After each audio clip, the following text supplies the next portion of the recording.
याच्या आधीच्या व्हिडिओमध्ये आपण थेरम ऑफ पॅरलल ॲक्सिस आणि थेरम ऑफ परपेंडिक्युलर ॲक्सिस बघितलं आहे. त्याचे ॲप्लिकेशन बघूया आपण. तर सर्वात आधी आपण ॲप्लिकेशनमध्ये रॉड बघूया.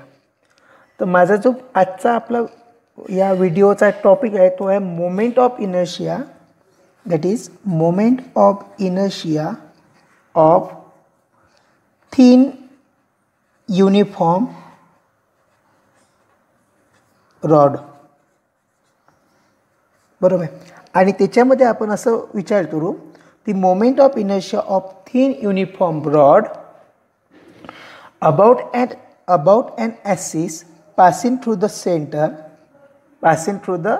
center of mass of the rod and perpendicular to its length. तर सो याची डायग्राम जी येईल ती या प्रकारे येईल. हा एक माझा रॉड रेल. बरोबर. हा रॉड याच्यात ॲक्सिस कशापासून पास होते म्हटलं, सेंटर ऑफ मासमधून. So this is the my axis passing to the centre, that is IC. आता आपल्याला मोमेंट ऑफ इनर्शिया कशाचा पाहायचा आहे, of thin uniform rod about an axis passing through the centre and mass passing to the centre of mass and perpendicular to the its length. आता पहा ही जी axis आहे माझी ही कशी मूव्ह होईल, म्हणजे हा रॉड कसा मूव्ह होईल इन दिस डायरेक्शन. समजली इथपर्यंत. आता पहा ह्या पूर्ण जो रॉड आहे त्याचा आपण मास कॅपिटल M म्हणू आणि लेंथ कॅपिटल L. सो हा डिवाईड करत आहे दोन्ही साईडला ॲक्सिस. तर ही येईल माझी -L/2 आणि ही येईल माझी +L/2. इथपर्यंत समजलं. आता आपण एक विचार केला की रॉड हा कशापासून बनला आहे. हा स्मॉल पार्टिकलपासून बनलेला आहे. बरोबर आहे. म्हणजे एक पार्ट, त्याला दुसरा पार्ट, तिसरा पार्ट जॉईन केला तर आपला रॉड बनला. सपोज मी एक पार्ट कन्सिडर करतो, हा वाला इथं सपोज एक पार्ट आहे आपल्याजवळ. त्याची जी लेंथ आहे ती dx आहे. किती आहे याची लेंथ dx. त्याचं मास जे राहील ते किती राहील बेटा dm. बरोबर आहे. आणि ह्या ॲक्सिस ऑफ रोटेशनपासून त्याचं जे डिस्टन्स राहील ते आहे सपोज h. किती आहे h आहे. आता पहा आपल्याला माहीत आहे जी मास पर युनिट लेंथ किती राहील माझं. तर मास येतं कशात झालं, पूर्ण रॉडचं झालं. आता जर माझं मास पर युनिट लेंथ हे राहील माझं, that is we denoted by this letter small m dash. So m/L. इथपर्यंत समजलं. आणि आपण काय केलं, कन्सिडर एक एलिमेंट कन्सिडर केला. दिस इज द एक एलिमेंट कन्सिडर केला. किती डिस्टन्सपासून येतो, h पासून आहे आणि त्याची लेंथ किती आहे dh. मग आपला मास ऑफ धिस एलिमेंट किती होईल, mass of element is dm equal to m dash dh. समजलं इथपर्यंत. मग याचं मोमेंट ऑफ इनर्शिया किती होईल, आपण माहीत आहे मोमेंट ऑफ इनर्शिया. आता या स्मॉल पार्टिकलमुळे तो मोमेंट ऑफ इनर्शिया di येईल माझा. किती राहील, काय असते मोमेंट ऑफ इनर्शिया, mr². मग m किती आहे याचा dm. r² म्हणजे डिस्टन्सचं स्क्वेअर. सो डिस्टन्स स्क्वेअर किती आहे h². समजलं इथपर्यंत. आता पहा dm किती आहे माझं इथं m डॅश dh. बरोबर आहे. तर ही स्टेप काय येईल माझी, अशी येईल m डॅश dh. बरोबर आहे, into h². So it becomes m dash h² dh. इथपर्यंत समजलं. हे कशाचं मोमेंट ऑफ इनर्शिया झाला, एका स्मॉल एलिमेंटचा. आपल्याला कशा करायचा आहे, पूर्ण रॉडचा. मग जर आपल्याला एका गोष्टीहून जर मोठी गोष्ट करायची असेल तर आपण इंटिग्रेशनचा उपयोग करतो. मग माझं इंटिग्रेशनची लिमिट किती राहील बेटा, -L/2 तो +L/2. सो पहा इथं लिहू आपण di. इंटिग्रेशन लिमिट किती आहे, याला नाही राहील, इंटिग्रेशन -L/2 टू L/2 काय राहील m डॅश h² dh. समजलं इथपर्यंत. आता हा प्लस एल बाय टू आहे आणि इथं मायनस एल बाय टू आहे. तर आपल्या इंटिग्रेशनच्या नियममध्ये आपण असं लिहू शकतो याला 2 into 0 to L by 2 0 to L by 2 into M dash H square D H. हे कसं होईल, हे सॉल्व करायचं असेल तर आपलं पहा 2 एम डॅश कॉमन येईल याच्यातून, इंटिग्रेशन 0 टू एल बाय 2 हे किती येईल H square D H, H square D H. आता मला इंटिग्रेशनचे रूल माहीत आहे जे आपण स्केलर आणि वेक्टरमध्ये पण शिकलो आहे. काय होते, एच असेल पॉवर सपोज जर एन असेल तर हे काय होईल आपलं H S T power N plus one divided by N plus one. हा रूल इथं आपण ऑप्टेन करू. पहा 2 एम डॅश हां किती येईल हे H S to the power N plus one upon N plus one, 2 म्हणजे N, so H S to the power 3 upon 3. Limit बेटा 0 टू एल बाय 2. आता आपण लिमिट अप्लाय करू. लिमिट अप्लाय करण्याचं काय असते, upper limit minus lower limit. So this step is become 2 M dash S cube means L, L cube आणि 2चा cube म्हणजे 8, तर 8 3 20 म्हणजे 8 multiplied by 3 24.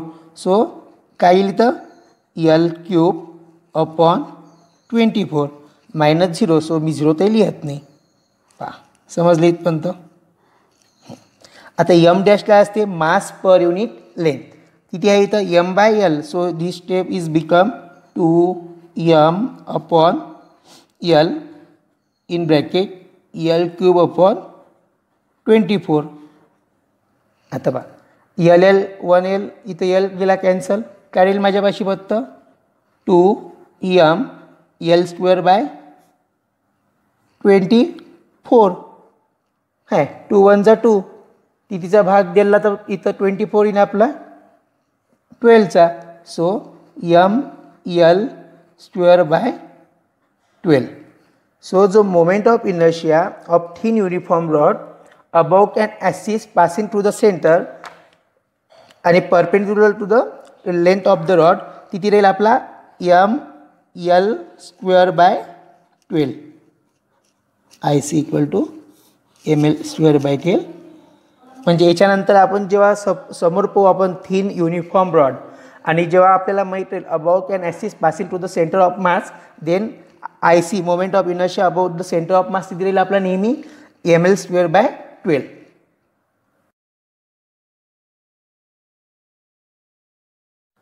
The moment of inertia of the thin uniform rod about an axis passing through the one end and perpendicular to its length.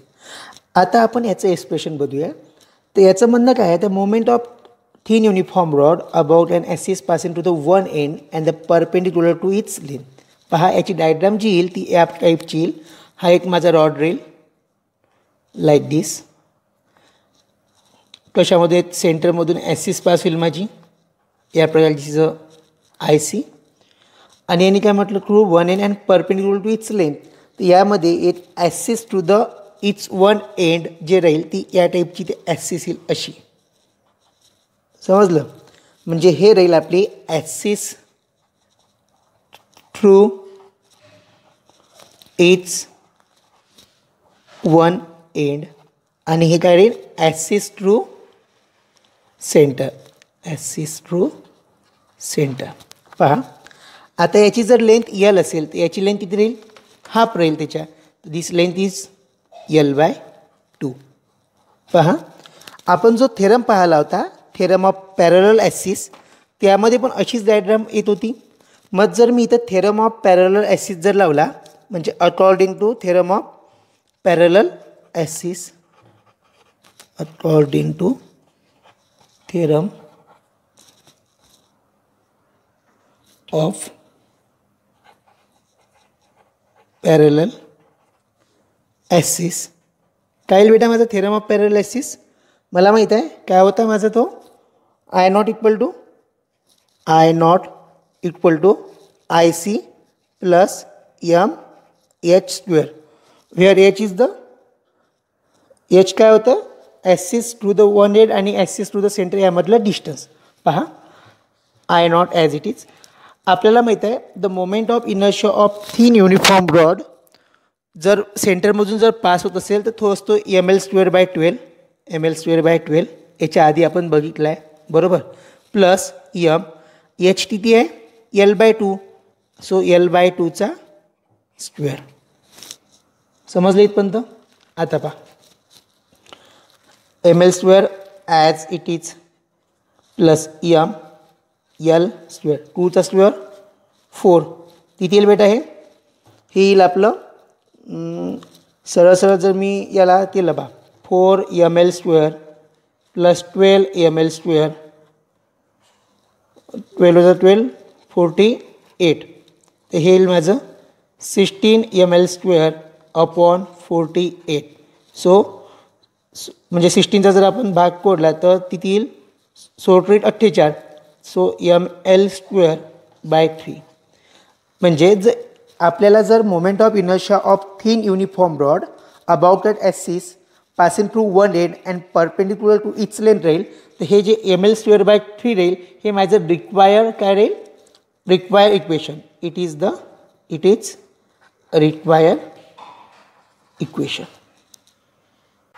Same आपल्याला जर असं दिलेलं असेल एखादा रॉड दिला असेल म्हणजे डायग्राम जर आपल्याला दिली आहे suppose this is my diagram रॉडचीच आहे बरोबर आहे त्यामधून सेंटरमधून एक ॲक्सिस पास होत आहे suppose this is axis so it is IC आणि याच्या पॅरलमध्ये एक सुद्धा दिली आहे सपोज ती इथं दिली आहे समजलं इथपर्यंत म्हणजे this is I naught it is IC so it is I naught आणि याची जी लेंथ दिली आहे आपल्याला ह्या दोन ॲक्सिसमधली जी लेंथ आहे ती सपोज मला दिली आहे L/4 किती दिली आहे L/4 आणि मला सांगितलं आहे ते मला शो करायचं आहे जो माझा रिक्वायर्ड रिझल्ट आहे तो मला हवा 48 ml². 7/48 ml² मला शो करायचं आहे. आता पहा इथं सर्वात आधी मी काय करेल तर मी येतच थेरम वापरू शकतो म्हणजे वापरणार तो म्हणजे theorem of parallel axis this is I not equal to IC plus mh². आपल्याला माहीत आहे रॉड जर असेल आणि सेंटरमधून जर ॲक्सिस पास होत असेल तो सो माझा जो moment of inertia about the centre जो राहतो तो राहतो ml² किती असतो 12 बरोबर प्लस एच किती आहे माझ्याशी that is the distance between two axis this L/4 चा किती राहील माझा बेटा square so this becomes ml²/12 plus L² as it is 4चा स्क्वेअर किती होतो 16च होतो. पहा हे जर मी सॉल्व केलं तर आपलं जे ॲन्सर येईल ते येईल पहा हे 16 इथं लिहू आपण 12 इथं लिहू 16 × 12 जर केलं तर आपलं जे ॲन्सर येईल ते येईल 7/48 ml².